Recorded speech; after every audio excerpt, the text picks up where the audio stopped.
This is 5 on your side at 6. Focused on you. A chilling Halloween night in Florissant and everywhere else in the bi-state. The cold and wind are settling in. Thanks for joining us. I'm Mike Bush, and Allred has the night off.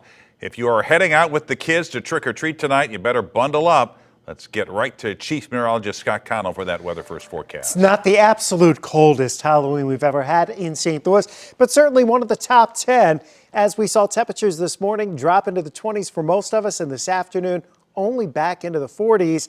Now we're starting to see those temperatures slide back into the 30s, and that breeze is continuing. Right now, temperatures dropping into the mid and upper 30s. Sullivan's 37, so is Alton right now, 38 degrees as you head out to Chesterfield and over to Scott Air Force Base. Looking at those wind chills, they're starting to drop back into the upper 20s to right around freezing at this point. That trend continues through this evening. So wind chills are going to drop into the 20s. We'll be stuck there for the rest of the evening. At least it's not raining or snowing, as our temperatures drop to about 33 in town by 9 o'clock. A little colder than that in outlying areas. Of course, the trick-or-treaters should be wrapped up sooner than that, Mike. All right, thanks, Scott. A 3-alarm fire destroyed donations outside a Metro East thrift store this morning. 5 on your side's Diamond Palmer is live outside Savers thrift store in Fairview Heights. And Diamond, you can help explain what was lost in this fire. Well, good evening, Mike. This fire raced through 2 of the tractor trailers, destroying many of these donations, including clothing, books, and household items. Tuesday's 30% off. Diane Dagner from New Baden says she comes to Savers thrift store most Tuesdays for the discount. Jewelry, Santas that I really don't need. Just anything that's a good buy. It's a good deal on Tuesdays. But this Tuesday, she arrived in Fairview Heights to find the store was closed. That's because at 6:06 a.m., 36 firefighters responded here to a 3-alarm fire. When they arrived, 2 tractor trailers, a trash compactor, and the side of the store were fully engulfed in flames. Donations were charred beyond recognition. The city's fire chief says the cause is under investigation. State Fire Marshal and local police will be working together on that, looking at the video and things like that to determine whether it could have been homeless people just trying to stay warm or what caused the fire. Chief Brian Doyle says most of the fire departments in the area are volunteers, and his department has dwindled since the start of the pandemic from 50 members to 18. Along with a smaller staff, he says the main challenges were getting the trailer detached from the store and the weather. We had fire trucks coming in with 2 to 3 people instead of 4 or more people like the city of St. Louis have with full crews. We have volunteer departments and just trying to stay warm. Nancy Nilsson also came Tuesday to shop. She was coming for Halloween costumes to take on her mission trip. Sheets. It's the only place you can buy perfect sheets and cut them up into costumes and take them to the mission field in Africa and Peru. Nilsson says because of the fire, she will be donating more items in the future.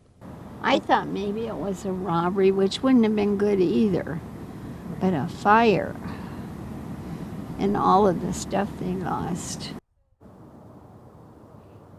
The question remains when or if the thrift store will open back up. And earlier we spoke to the store manager here at the scene, and she said she could not comment on the situation.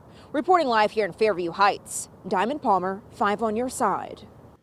Well, right now, college campuses are experiencing an uptick in anti-Semitism and Islamophobia, sparked by the Israel-Hamas war. Washington University in St. Louis is addressing the issue by condemning hate speech. Our Justina Cornell learned about a letter sent to WashU students and staff, and she joined us in studio with the latest on all this. Justina. Yeah, Mike. So WashU's chancellor sent a letter just a few days ago saying he's deeply disturbed anti-Semitic phrases were chanted and written on signs during recent gatherings on campus, and that anti-Semitic and Islamophobic language was exchanged on social media. One organization tells me they're thankful for the chancellor's support. WashU Hillel has been part of the fabric of Washington University for almost 80 years. And in that time frame, WashU Hillel has become a hub. Our mission is to be a catalyst for Jewish life at Washington University, connecting Jewish students with one another. Jacqueline Yulin Levy, president and CEO of WashU Hillel, believes now more than ever that connection is critical. The Jerusalem Post reported that there were 45 incidents of anti-Semitic hate that were occurring on college campuses in just a 3-day period. Nationwide, the Anti-Defamation League is tracking the trends. 388% increase in anti-Semitic incidents. Campuses like Washington University are seeing the troubles. At Washington University, we are certainly seeing a surge in bias incident reports being filed for anti-Semitic incidents that are happening both among peers, in person or online. Just this week, the Biden administration announced new actions to combat anti-Semitism on college campuses. New steps include improving coordination between law enforcement agencies and making it easier to file a discrimination complaint. The Department of Education made visits to different locations, including St. Louis, to gain more information about anti-Semitism at schools. The regional director of ADL Heartland believes colleges have a responsibility to create a safe space. We've seen a spike in anti-Semitism on college campuses around the country, and we are urging the Department of Education to take this seriously. Levy believes these are hard times, and that's why Hillel will continue to be a home for those who need it. And be in community with one another and to be able to rely on their peers and the Hillel staff during this really difficult and trying moment. Also a part of Biden's new plan, the Departments of Justice and Homeland Security are also partnering with campus law enforcement to track hate-related threats and provide federal resources to schools.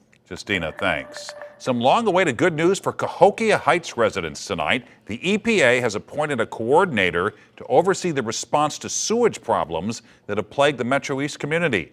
5 on your side's Laura Barczewski is live in Cahokia Heights, where people say this was a long time coming. Laura.